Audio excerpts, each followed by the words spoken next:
1,730 have been cleared and 1,735 have been deferred to Phase 2.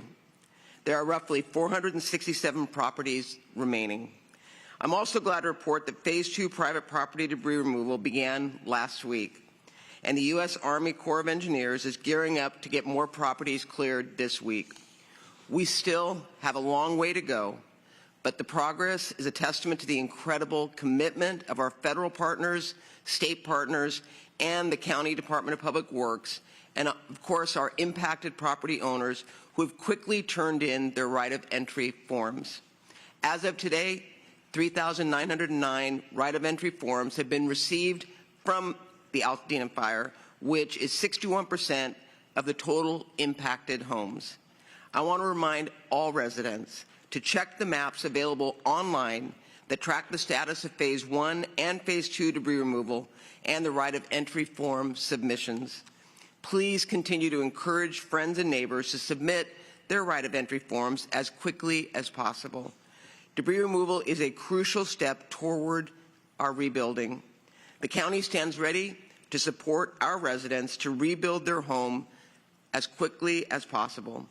Additionally, the county's one-stop shop in Altadena is up and running, and this is a comprehensive permitting center which will be in the community until Altadena is rebuilt. Our residents will have access to all necessary permitting departments to efficiently guide and approve the rebuilding of their homes and, of course, the businesses. Recovery and rebuilding will continue to be my top priority. I was in the community again over the weekend speaking with impacted residents and our teams that are on the ground. I am continually heartened by the hope of our community members and the dedication of those helping to rebuild our community. There are so many encouraging examples of the progress we're making toward recovery. For example, today, the grocery outlet is reopening in Altadena. This beloved locally owned market is a staple in the community and has been sorely missed over the last month. On the side of the grocery outlet building, there's a beautiful mural celebrating Altadena. Right next to it, a massive sign that reads, "Altadena strong, we will rebuild." What a symbol of hope for every person who shops there and who drives past that building on Lake Avenue. It is a powerful reminder that we will get through this and restore a sense of normalcy for our homes and businesses together. With that, I would like to introduce Supervisor Lindsay Horvath from the 3rd District. Thank you, Madam Chair. I first want to report our board action yesterday, which included a 6-month eviction protection for workers and small business owners impacted by the fire. This motion includes $10 million directed towards rent relief countywide, and we know this is critical at a time when people are worrying how they're going to pay their rent when they lost their job, when they lost their place of employment to these fires. We're giving them just a little bit of targeted relief. First, the first Palisades property was completely cleared of Phase 1 and Phase 2 debris removal. We are moving with unprecedented speed and urgency in the Palisades fire burn area, and we want to thank all of our partners who are working in collaboration and partnership to make sure that we are moving with that kind of efficiency.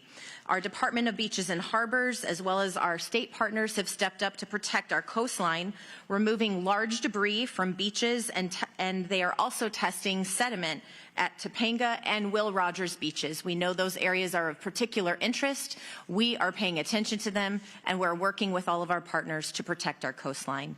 These test results showed that the material was not hazardous to beachgoers or to our environment. However, testing will continue, and if you do see fire debris on the beach, you can report it to a lifeguard, or you can call us at Los Angeles County 424-526-7777. The county has also established a resident relief fund, and the interest form is now available at recovery.lacounty.gov. Effective Monday, February 24th, the new DRC operating hours will be Monday through Saturday, 9 a.m. to 7 p.m., and our disaster recovery centers will now be closed on Sundays. You'll be able to get confirmation when you submit your right of entry form and when it's transmitted to our Army Corps, and I know our partners are here to talk about the progress that they've been making. I also want to address the landfill debris plan. As we know, there's been a lot of frustration in the community, and I think that's resulted from our inability to provide basic answers to residents' questions on what the plan details are. It is clear to us at Los Angeles County that our board does not ultimately decide where and how debris is disposed, and nor do we license landfills. That authority rests with the state to select, license, and ensure the safety of communities surrounding the landfills in partnership with our federal government. We requested our state partners to share their plans here today. I am told that they were unavailable. We were hopeful they were able to join us, but obviously that is also disappointing because proactive communication and transparency are essential. My office hosted 2 town halls last week to engage the community in this conversation. As we know, getting clear answers to people's questions is really what helps to assure people that the plan that we have developed is well thought through and has their safety in mind. So I will continue to ask the questions that our community deserves the answers to, and until we have those answers, I will continue to ask the questions. I know that this matter is scheduled to be discussed at our board next Tuesday. We will continue discussing it with the community, and we know that they deserve answers in order to know that their communities will be safe. With that, I will turn it now to Bill Dunbar, Information Officer from U.S. EPA.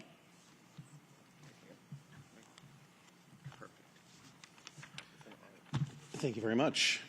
Good morning. My name is Bill Dunbar. I'm a Public Information Officer with the U.S. Environmental Protection Agency, and I'm here to bring good news.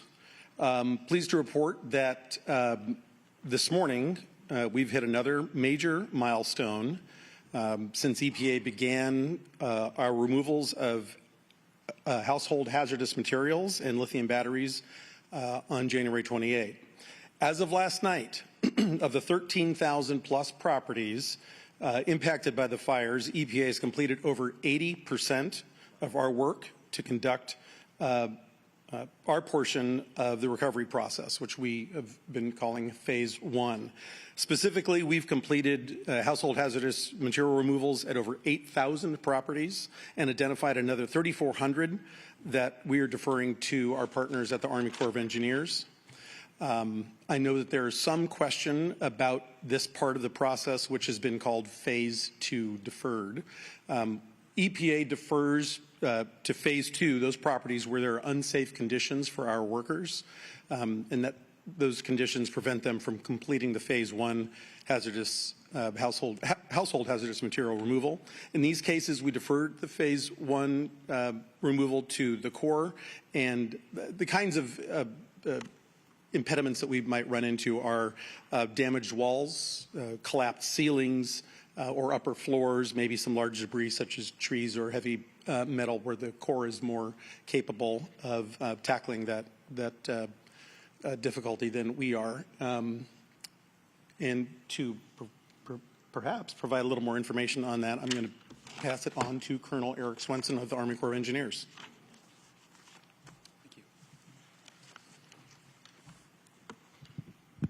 Good morning, LA County. My name is Colonel Eric Swenson. I'm the Army Corps of Engineers Recovery Field Office Commander for this operation.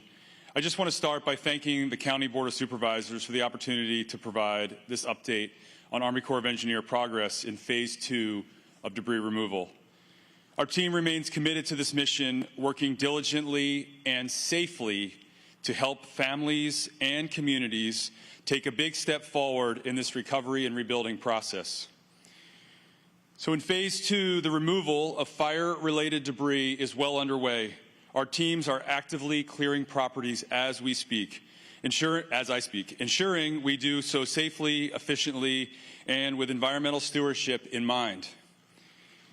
USACE, the Army Corps of Engineers, has mobilized nearly 750 personnel, and these numbers will continue to grow over the coming weeks as we ramp up our efforts till we are fully staffed to be able to remove the debris from these communities. Just a quick update. Yesterday we had 15 what I call primary debris crews out removing the fire ash and debris from damaged properties in both the Palisades and Eaton fire impacted areas. We also had 25 asbestos remediation crews out actively working to remove the asbestos hazards so that our primary debris crews can go out and follow them to remove the remainder of the Phase 2 debris. We also had over 80 teams out doing site assessments. That's kind of our first step so we understand what the hazards are and what equipment we need to bring before those debris crews show up. We are working across both fire impacted areas and making great progress. We also began debris removal on the Pacific Palisades Charter High School, Pali High. That has been ongoing for several days, and it's really exciting for the Palisades community, as we know that is a fixture and a really important building in many lives in that community. 4 of the 5 schools within the Pasadena Unified School District that we were tasked to clear have had their primary ash and debris removed. We are working with the school district leaders, closing out those sites and finishing the paperwork so that we can complete those projects and return those to the school district to start their next phase of the rebuilding process, so we can get our kids, your kids, back in a proper school, back in your communities. I just want to hit a couple topics here. How we remove and haul debris. I know if you've heard me before, I talk about this as often as people will listen. Once a property is cleared for Phase 2, our crews carefully remove fire debris, including structural remains, ash, and any hazardous materials that we may find, the majority of which are taken out by the EPA. Packaging the debris. The debris is all sorted on site. We use what we call the wet method, so we wet everything down to prevent any ash or dust from getting into the air. We also monitor all of our operations using air monitors, both individual, perimeter, and sensitive site monitors. That helps us adjust our techniques to ensure that we are preventing any dust from getting into the air. For transport, that wet material is transported in the back of plastic-lined trucks that are sealed, and then the tarp for the truck goes down on top to secure all of that for transport to the final destination. Those final destinations could be a recycling center if it is clean concrete or recyclable metals, or it could be a certified permitted landfill, certified and permitted by the state of California for fire, ash, and debris. Also, we unveiled this week our public viewer. I encourage everyone to go out. There's a link on both recovery.lacounty.gov. Also on the LA City website, there's a link. And on the Army Corps of Engineers Los Angeles District website, there's also a link to that viewer. It allows you to go on and get some basic information. We've also imported all the EPA status so you can see it all that information in one location. I think with that, I'll just close by thanking you, thanking the community for your continual support and patience as we move through this process. We are committed. Our mission is to clear the way for rebuilding and recovery, and we want that more than anything for the community members and the survivors who are impacted by this fire. Again, if you haven't signed up for your right of entry, I encourage everyone to go to recovery.lacounty.gov, sign up for your right of entry, and allow us to get to your property as quickly as possible so that you can start the next phase of rebuilding here. Thank you. And I'll be followed by Dr. Farrer. Good morning, and thank you so much. I want to express my gratitude to Supervisor Horvath, Supervisor Barger, and the entire team that's working so diligently to help us through this wildlife recovery. I especially appreciate everyone's consistent goal to remove debris as quickly as possible. The debris actually causes a lot of health risks in our communities. The faster we can get it out of the neighborhoods, the better off we all are in terms of starting the rebuilding process. Last week, we posted information about the LA County Comprehensive Post-Fire Assessment. The assessment plan is a coordinated effort involving multiple departments, agencies, and research institutions, leveraging expertise in environmental science, health, toxicology, and air quality to assess potential health risks and guide the recovery efforts. The plan includes air quality monitoring to detect harmful pollutants, including fine particulate matter, volatile organic compounds, and other byproducts that can affect respiratory health. Soil sampling is part of the plan as well, and that assesses potential contamination from heavy metals, dioxins, and other toxic residues that may have settled from the wildfire ash and debris. We're also doing water quality analysis to ascertain the impact of fire-related contaminants on drinking water sources and natural waterways. The work involves collecting and analyzing samples in areas most impacted by the fire to help assess the extent of environmental exposures, to identify any potential health risks, and to guide mitigation strategies to protect communities as they recover and rebuild. Findings from the partners collaborating on the assessment plan will be shared publicly and updated regularly to ensure transparency and provide residents with requested information. In addition, last night we held a town hall where AQMD representatives and people from the State Water Quality Board presented their initial results on air quality sampling and on the water sampling. We know that there have been a lot of questions and concerns about soil testing, so I want to take a moment to provide some additional information on what's happening now and what residents can expect moving forward. Right now, initial soil testing is actively underway in fire-impacted areas through a collaborative effort that includes the California Department of Toxic Substances Control, DTSC, the California Department of Public Health, and the LA Fire Health Study Consortium, which includes partners at Harvard, UCLA, UC Davis, UT Austin, USC, and Yale. In addition to the soil testing done by these partners, at Public Health, we've asked Rowe Associates to evaluate environmental conditions at fire-impacted properties, including public properties in the Los Angeles County within and near the Eaton and Palisades fire areas to quantify fire-related hazardous substances in soil and ash. The sampling is scheduled to begin this week, and it will continue through March. Information on each assessment is posted on our website, and that's the same place that results will be posted as they become available. We're also interested in ensuring that the health and social service needs of residents impacted by the Eaton and Palisades fires are addressed. To this end, this morning, in partnership with community members from the LA County Recovery Health and Services Task Force, we've launched a rapid needs assessment to make it easy to hear directly from you, impacted residents, about what you need. The survey is available online at recovery.lacounty.gov and on the Public Health Wildfire page in English and Spanish, and it takes probably about 10 minutes to complete. It's completely voluntary, and all of your responses are anonymous. We don't collect any personal identifying information. The results will be shared publicly, and they're used to inform local agencies, healthcare providers, and policymakers so they can respond to the community's most urgent needs. We encourage all residents that are impacted by the wildfires to take a few minutes and complete the survey so that you can share your experiences. This is the way that your voices will ensure that the responses and our response activities are going to meet your needs.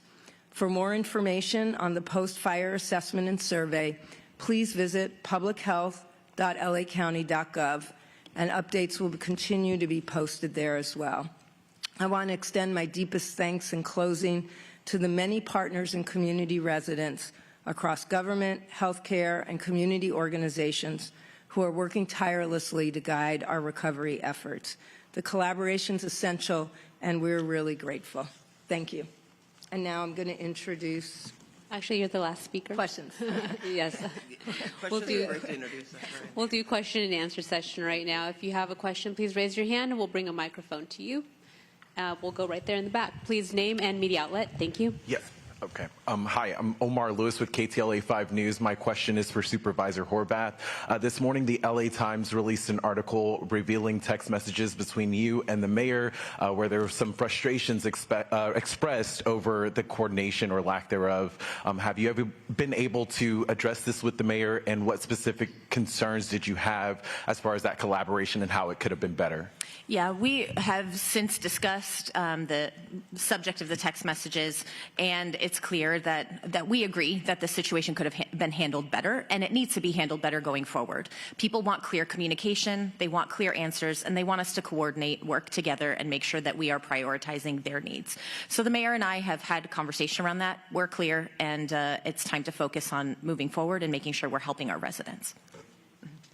Thank you. Any other questions? Right here in the middle.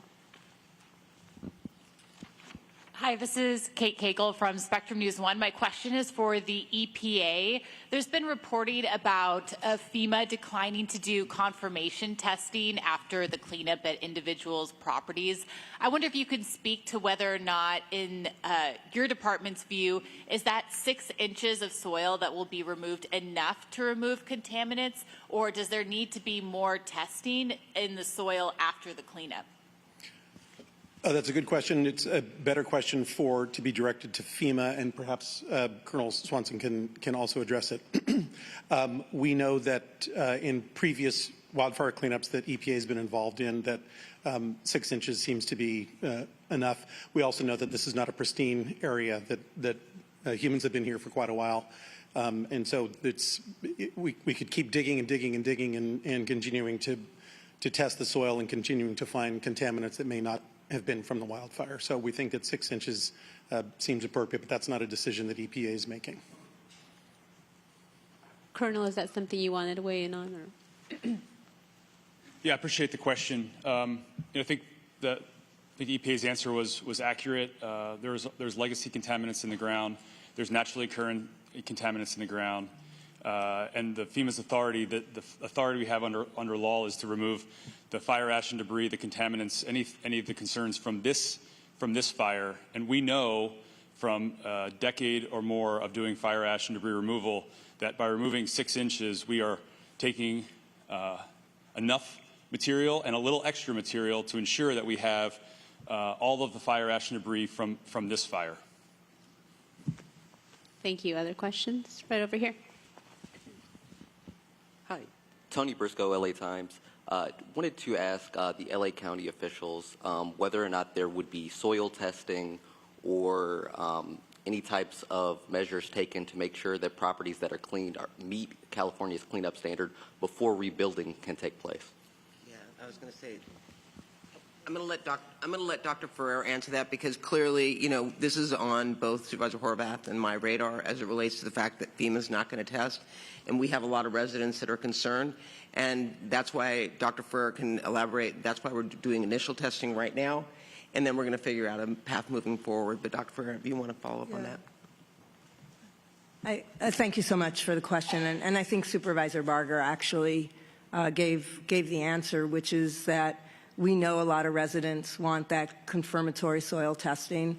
We're working with the state, and as I noted, I already posted a lot of other soil testing that's happening and will continue to happen to try to answer questions. Everybody who is doing rebuilding on their property wants to make sure that their conditions are optimal for that rebuild, but I think it's also correct to note that the soil may have been contaminated before. I mean, one good thing is the State Department, DTSC, has some soil sampling that they did before the fire, so we're going to be able to look at that. But we are working collaboratively with our state partners to figure out a way, and our academic partners, to try to get good information to people. Did you have a follow-up? Yeah, no, I just wanted to be clear. So without knowing whether the soil is contaminated or not, will rebuilding be allowed to move forward? Yes, I mean, rebuilding is absolutely allowed once the cleanup happens. There's no requirement around what the soil samples need to be at. I mean, this is really an issue around safety after the rebuild, and people wanting to know that the area that they live in isn't really causing any exposures to dangerous contaminants that will continue to affect their health. So that's a reasonable question for people to ask after a fire of this magnitude, and we're going to do our best to get answers to that through a sampling strategy that's happening across multiple partners.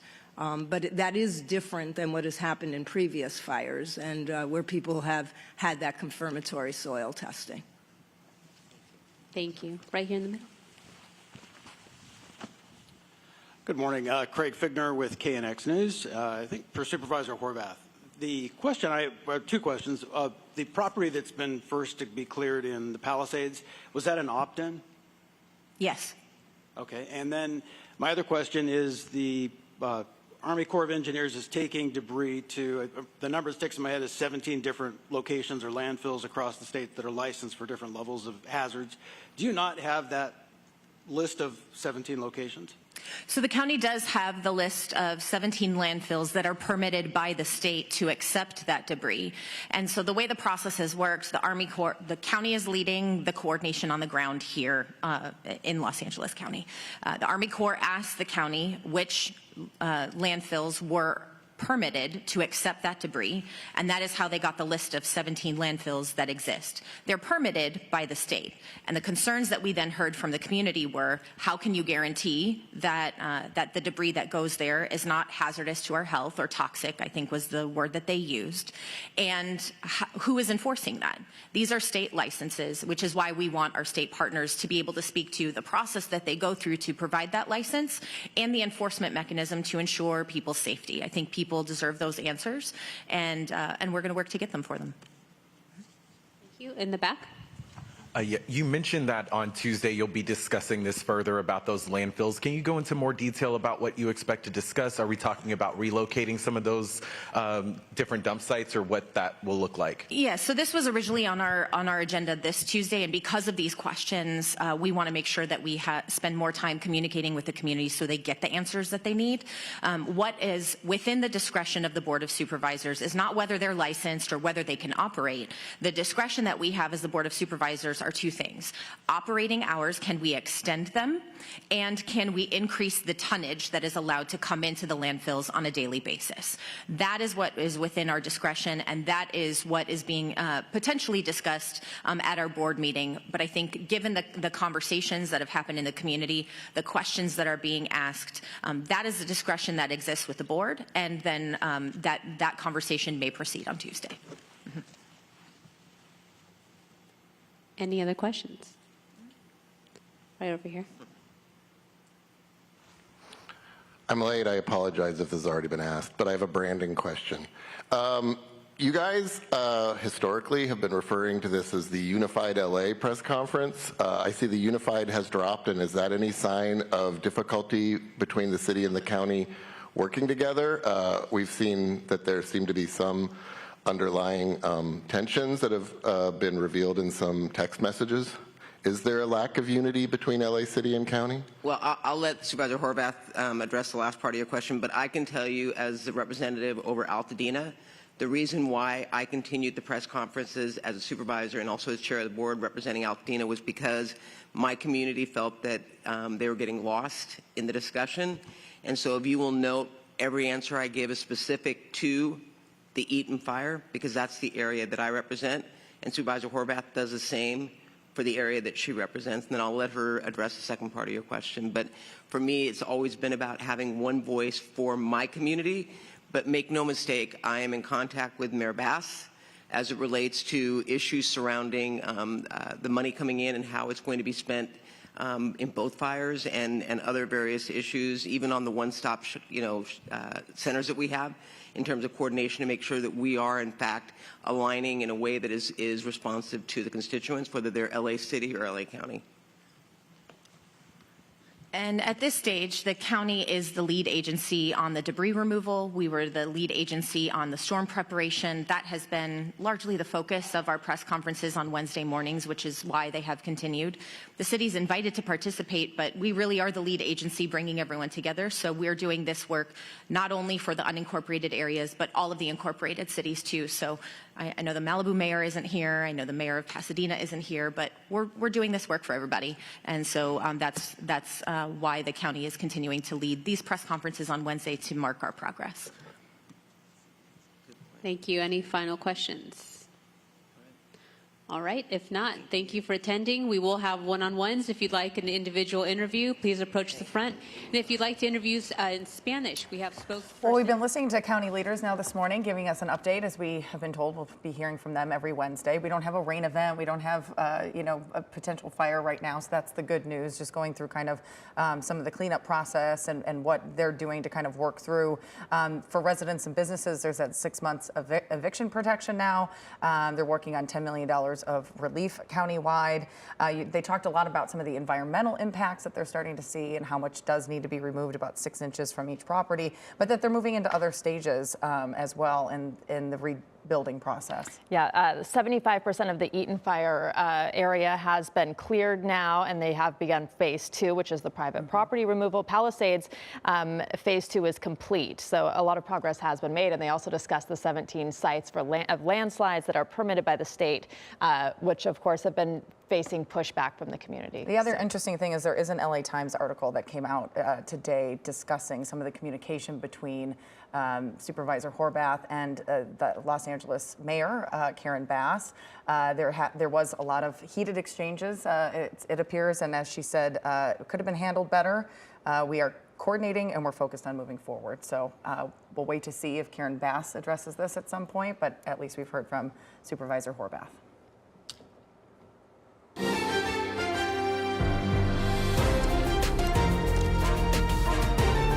This is KCAL News Mornings.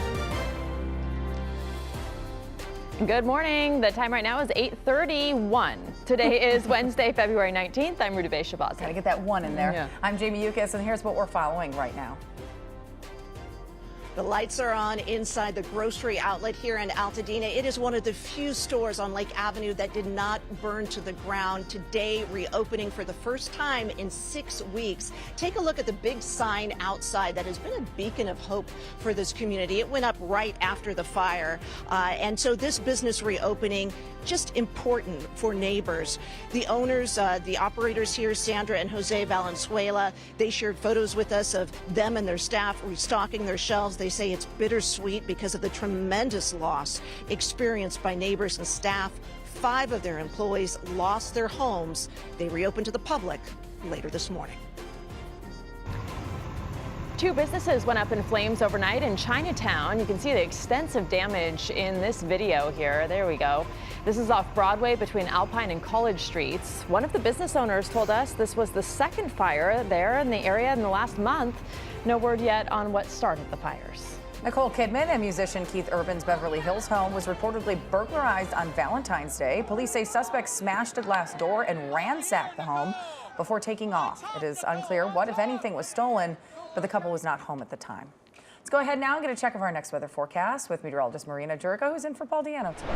Good morning, ladies. We are seeing a few fair weather clouds out there. We do have some pockets of fog, and if you hold out 10 minutes, I'll tell you who is seeing the worst of it. But most of us, especially inland, are going to be looking at mostly sunny skies. Those low clouds and fog to start will move out for the folks that are seeing it right now. We're going to be developing moderate Santa Ana winds as we head into Thursday and Friday. So I'm tracking that with your full next weather forecast so you can be prepared for those blustery winds at the end of the week. But as a result, we are warming up. We're talking 80s, and I'll pinpoint where those are going to be. That's all coming up. Kalina?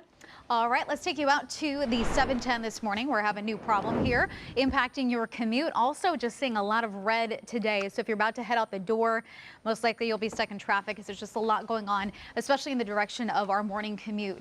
This crash popped up 710 north before Atlantic. The right lane is blocked off. You can see it is solid leaving that 105. It'll take you, actually leaving the 91. It'll take you about 38 minutes just to go 13 miles between the 91 and the 10. The 5 freeway, usually an option around that 710. Same deal with the 605, but the 5 this morning is a 42-minute commute from Norwalk to that 101. Overall view of the rest of LA, we just have a lot of red. The 2, 10, 10, and 60 jam-packed. The 405 and 101 have been so busy because of people taking that who typically would take PCH and are unable to do so. And then leaving you with a look at the 15 through the Cajon Pass this morning. Lots of volume still. I'll have your travel time here in a bit. Rudabe and Jamie, back to you. Kalina, thank you. Breaking news. President Trump just called Ukrainian President Volodymyr Zelensky a, quote, dictator. This comes after Zelensky accused President Trump of living in a Russian-made, quote, disinformation space as a result of his administration's discussions with Kremlin officials. Yesterday, President Trump suggested that Kyiv was to blame for the war. Russia did invade the sovereign country in 2022. Zelensky's comments follow a meeting between top U.S. and Russia diplomats to begin talks on how to end the fighting. This is the first such meeting since the Russia-Ukraine war started. Leaders from Ukraine were excluded from the talks in Saudi Arabia. We're now hearing from Delta's CEO as investigators piece together evidence from Monday's plane crash in Toronto. We do have that video from inside the plane that came from Minneapolis. Everyone on board survived the impact, but at least 21 people were injured and 2 were still in the hospital as of yesterday afternoon. I actually just saw an update, all but 1 now out of the hospital. Authorities say they found the voice recorder and the data recorder from the Delta plane. The airline CEO talked to CBS Mornings about what they're doing to ease passengers' concerns about air safety after the crash. The reality is it's safer than the car ride I took this morning to get to my office. It is the safest form of transportation, period. And it's safe because in our industry, we all focus on safety, that we all work together. We learn from each other. Every single incident that happens, whether it's reported or not, gets reported back to our teams that we share across the industry. So we learn from each other. And this incident, as terrible as it appears, was something that we'll learn from. They'll make us better. It is a very dramatic video, however. The runway where the plane crashed is expected to remain closed through at least tomorrow evening, as according to a notice issued to pilots there. There are growing concerns about the health of Pope Francis this morning. He has pneumonia in both lungs and does remain hospitalized in Rome. All of his public engagements have been canceled through Sunday in an effort to prioritize his health and recovery. Italy's prime minister visited the Pope today and said he's alert, he's responsive, and he's joking around. He is known to have a pretty good sense of humor. The SWAT team is called to deal with an armed man barricaded in a home. Assignment manager Mark Liu at the desk with video. Mark. Yeah, Jamie, so LAPD headquarters said they called the SWAT team after their officers encountered a man who's armed with a weapon, refused to come out of a home. Let me show you some video. You know, here at the desk, we heard about this one last night, but only got the details this morning. You can see the mobile command post set up by LAPD officers in the neighborhood near California and Lincoln in Venice last night. Sometime around 9, when LAPD officers in Pacific Division say they were trying to serve a warrant on a known felon in the area when they encountered a man armed with a gun. He retreated inside of a home here. That man refused to come out, so LAPD headquarters called the SWAT team to resolve the situation. SWAT officers ended up parking an armored vehicle in front of that home. You can see it there, and worked for more than an hour to negotiate with that man to surrender. Eventually, around 10 last night, that suspect did finally come out. He was taken into custody without any injuries, and officers were then able to reopen those streets. That's the very latest here from the desk. I'll send it back to you. All right, thanks for the update, Mark. This year's homeless count in LA County is taking a different approach. Volunteers who are conducting the count won't have to leave their vehicles, and there's no physical paperwork anymore. KCAL News reporter Rick Montanez takes a closer look at the modernization of the count. Well, some strides have been made. There is still scrutiny for how the city and county is handling the issue of homelessness. And so now volunteers are setting out to help them track down key metrics in understanding how many people are unhoused across our community. Those volunteers are doing things a little differently this year. We'll get to that in a second. But first, look at these numbers here from the LA County Homeless Services Authority, or LAHSA. In 2024, there were 75,312 homeless on county streets. That does include the city of LA. That figure is down 0.3% compared to the previous year. In the city of LA itself, the number was 45,252. That is down 2.2% from the year before. City and county leaders criticized for how they're addressing homelessness. Some are even calling for LAHSA to be disbanded due to accountability issues and billions being spent, with auditors struggling to track the money. In previous years, groups of volunteers set out on foot to perform this critical count. This year, they can put data into an app from their car. We're told they're looking for things like encampments, RVs, and other areas where it appears someone could be living. They're also counting individuals that they see. Volunteers say they worry many people are on the brink of becoming homeless. And I'm part of a group called Eastside Housing for All, and we advocate for housing, but one of the fallouts of not having enough housing in the city is that there will be more unhoused people. This is going to help bring resources for them and like more help for them in a way that's like institutionally instead of just in individual ways. And this is yet another major event delayed by the devastating wildfires last month. Advocates and volunteers also worry the loss created by the fires could lead to an increase in the homeless population. Tallying up all these numbers is a big task, and they expect to have the numbers released sometime in spring or early summer. Reporting in Lincoln Heights, Rick Montanez, KCAL News. Rick, thank you. It might be the biggest question facing families impacted by our recent wildfires. Will they rebuild or not? Mark Strassman is going to take a closer look at the question this morning and the concern that it will only be a matter of time before another fire comes along. And the measles is starting to spread, where this dangerous disease is coming back, and how you can protect your family right now.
As if dealing with losing your home wasn't difficult enough, wildfire victims are also debating, do they rebuild or not? I know, I was just talking to somebody about this yesterday, and they're really grappling with it. Mark Strassman talked with a Pasadena firefighter whose family lost everything.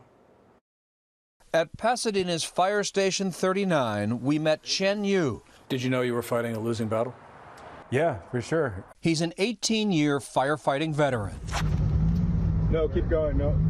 Yu showed us these videos he took from inside his fire engine last January 7th of LA's Eaton fire.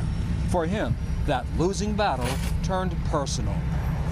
It came to our neighborhood. And you watched your neighborhood burn. In the back of my mind, kind of just hoping that my house made it, you know. This would be where the front door was. Yu took us to his house.